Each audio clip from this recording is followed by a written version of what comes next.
सावन का महीना शुरू हो चुका है। हर तरफ हरियाली, बारिश, भगवान शिव का जलाभिषेक और घरों में भक्ति का माहौल। लेकिन इसी बीच आता है एक बहुत ही खास दिन, कामिका एकादशी, जो इस बार 21 जुलाई को मनाया जाएगा। अब आप सोच रहे होंगे कि अरे यार, एकादशी तो हर महीने आती है, इसमें क्या नया है। लेकिन रुकिए, ये एकादशी बाकी सबसे अलग है। क्यों? क्योंकि इसका नाम ही अपने आप में सब कुछ कह देता है। कामिका यानी आपकी कामनाओं को पूरा करने वाली एकादशी। यानी दिल में जो भी इच्छा है, जो भी सपने हैं, बस इस दिन एक व्रत रखो और भगवान नारायण को याद करो, सब कुछ मिल जाएगा। अब आप लोग ये मत समझना कि ये कोई मैजिक शो है। इसके पीछे बहुत ही गहरी आस्था, पुरानी परंपरा और हजारों साल की श्रद्धा जुड़ी हुई है। कहते हैं कि इस एकादशी के दिन अगर कोई भी भक्त सच्चे मन से व्रत रखे, भगवान विष्णु का ध्यान करे, तुलसी पूजा करे और जरूरतमंदों को दान दे, तो उसके जन्मों जन्मों के पाप मिट जाते हैं। अब ये बात हम नहीं कह रहे, ये बात खुद श्री कृष्ण ने युधिष्ठिर से कही थी महाभारत के समय। बोले कि हे राजन, कामिका एकादशी का व्रत स्वर्ग के दरवाजे खोल देता है। अब जरा इसके पीछे की कहानी सुनिए। बहुत साल पहले एक किसान और ब्राह्मण के बीच लड़ाई हो गई। गुस्से में आकर किसान ने ब्राह्मण को नुकसान पहुंचा दिया। फिर उसे बहुत पश्चाताप हुआ, लेकिन पाप तो हो चुका था। वो घूम घूम कर अपने पाप धोने का उपाय खोजने लगा। एक दिन उसे एक मुनि मिले, जिन्होंने कहा कि बेटा, कामिका एकादशी का व्रत रखो, भगवान नारायण तुम्हें मुक्त करेंगे। किसान ने वैसा ही किया और उस रात उसे सपने में भगवान विष्णु के दर्शन हुए।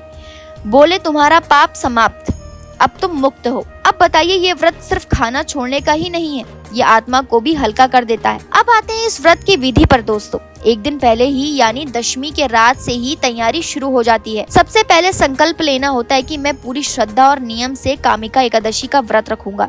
फिर एकादशी की सुबह जल्दी उठकर स्नान करना होता है, घर को साफ रखना, पूजा स्थल को गंगा जल से शुद्ध करना और भगवान विष्णु की मूर्ति या तस्वीर को पीले कपड़े पर स्थापित करना। अब पूजा की थाली सजाई जाती है, जिसमें फूल, धूप, दीप, फल, पंचामृत और तुलसी पत्ते होते हैं। सबसे खास बात, तुलसी का इस्तेमाल इस दिन बेहद शुभ माना जाता है। कहा जाता है कि अगर भगवान विष्णु को तुलसी का एक पत्ता भी सच्चे मन से चढ़ा दिया जाए तो वे बड़े से बड़ा पाप भी माफ कर देते हैं।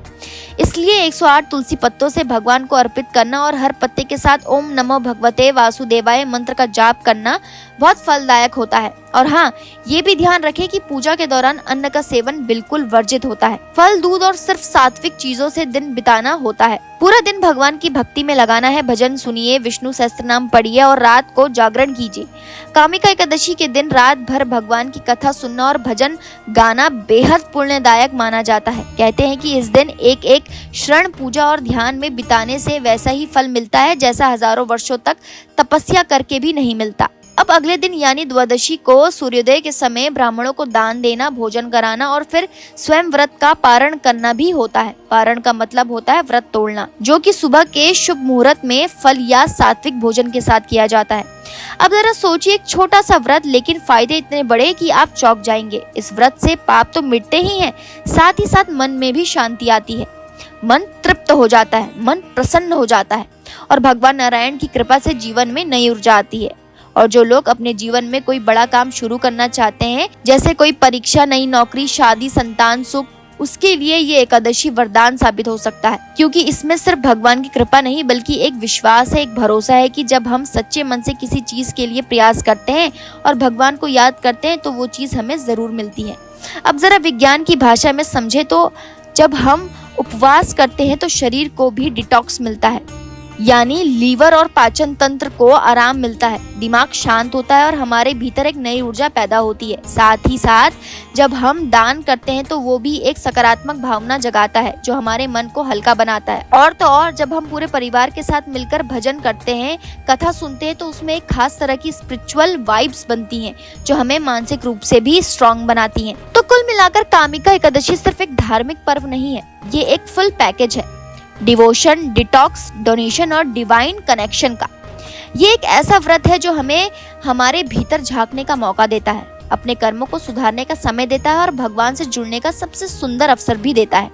अब आप सोच रहे होंगे कि क्या हर कोई ये व्रत रख सकता है? तो जवाब है हाँ, बिल्कुल। स्त्री, पुरुष, युवा, वृद्ध, जो भी सच्चे मन से ये व्रत करना चाहता है कर सकता है। बस नियत साफ होनी चाहिए और मन में भगवान के प्रति श्रद्धा होनी चाहिए। अगर आप पहली बार कर रहे हो तो किसी पंडित या जानकार से विधि विधान जान लेना अच्छा रहेगा, लेकिन अगर श्रद्धा से किया जाए तो भगवान खुद रास्ता दिखा देते हैं।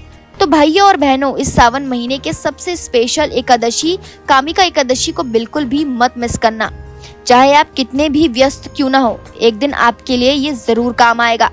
अपने आत्मा के लिए, अपने विश्वास के लिए ये व्रत जरूर रखना। भगवान नारायण के चरणों में बैठिए, प्रार्थना कीजिए और देखिए कि कैसे आपकी जिंदगी धीरे धीरे एक सकारात्मक मोड़ लेती है। आखिर में यही कहूंगी कि आज के इस भाग दौड़ भरे जिंदगी में जब हम खुद से और भगवान से दूर होते जा रहे हैं, तब ऐसे व्रत और पर्व हमें रोककर सोचने का मौका देते हैं। ये सिर्फ परंपरा नहीं है, ये आत्मा की यात्रा है, अपने भीतर झांकने की एक कोशिश है। और कौन जानता है, हो सकता है कि आपकी कोई बहुत पुरानी मनोकामना इस एकादशी के व्रत से पूरी हो जाए। क्योंकि तैयार रहिए, आने वाली है वो रात जब स्वर्ग के दरवाजे आपके लिए खुल सकते हैं। बस एक व्रत, एक विश्वास और एक सच्ची प्रार्थना, और आपका जीवन सफल हो जाएगा। तो दोस्तों, आज के लिए इतना ही। उम्मीद करती हूँ आपको ये वीडियो पसंद आया होगा। अगर आपको ये वीडियो पसंद आया तो इसे लाइक कीजिए और हमारे चैनल को सब्सक्राइब करना ना भूलें।